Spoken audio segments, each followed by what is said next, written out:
Ganito nagsisimula ang araw ko as a fish vendor. Habang tulog pa ang iba, kami naman kumakayod na. Tara, samahan niyo ako sa a day in my life as a fish vendor. Today is Monday kaya maaga dapat nasa palengke na kami at maraming mga tindera naghihintay sa amin. Oo, mga tindera kasi sa amin sila umaangkat ng kanilang mga paninda sa kanilang mga talipapa at sa kanilang pagro-rolling. Kaya pag tinanghali na kami ng dating at nauna sila, magkakasabay-sabay sila kahit hindi pa kami nakakapag-set up or nakapag-display ng aming mga panindang isda.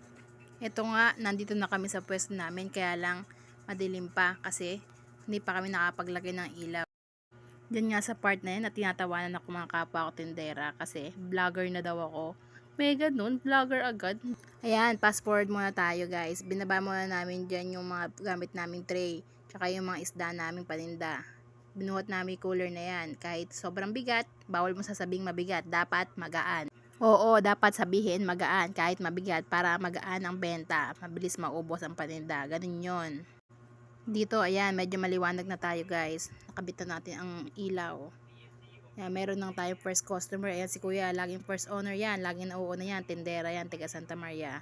Hi kuya, shoutout sa'yo. Ayan, sa part na yan, kahit papano meron na tayong konting display. Mga bangus, mga tilapia, hipon, daingin, bisugo.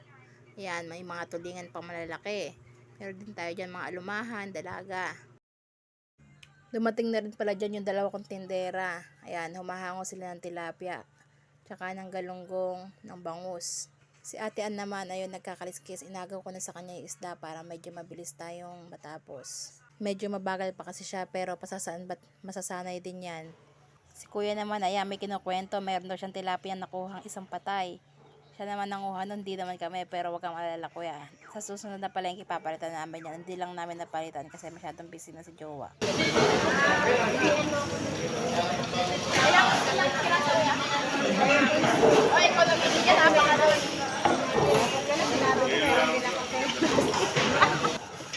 Burot na galunggong nga pala yung tinimbang ko dyan. Yun yung galunggong na kulay-pula ang buntot. Kumpara sa galunggong na bilog, mas mura yan. Kaya yan mas mainam sa mga tindera.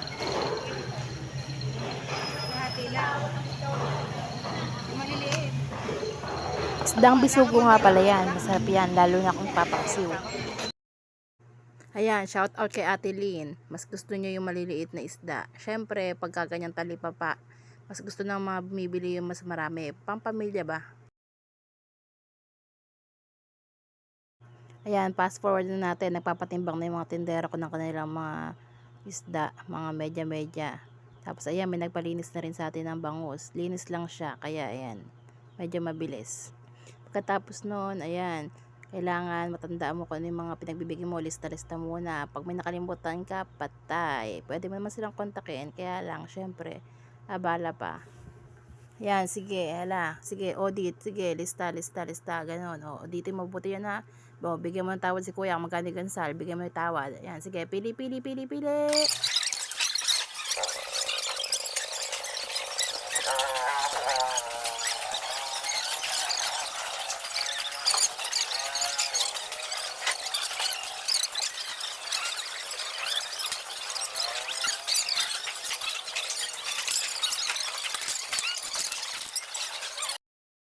Yan nga, dumating na ngayon katabi ko diyang tindera si Ate Josie. Kaya i-end ko na yung video kasi wala kaming tungtungan ng tripod namin. Bye-bye! Bye-bye Ate Lynn!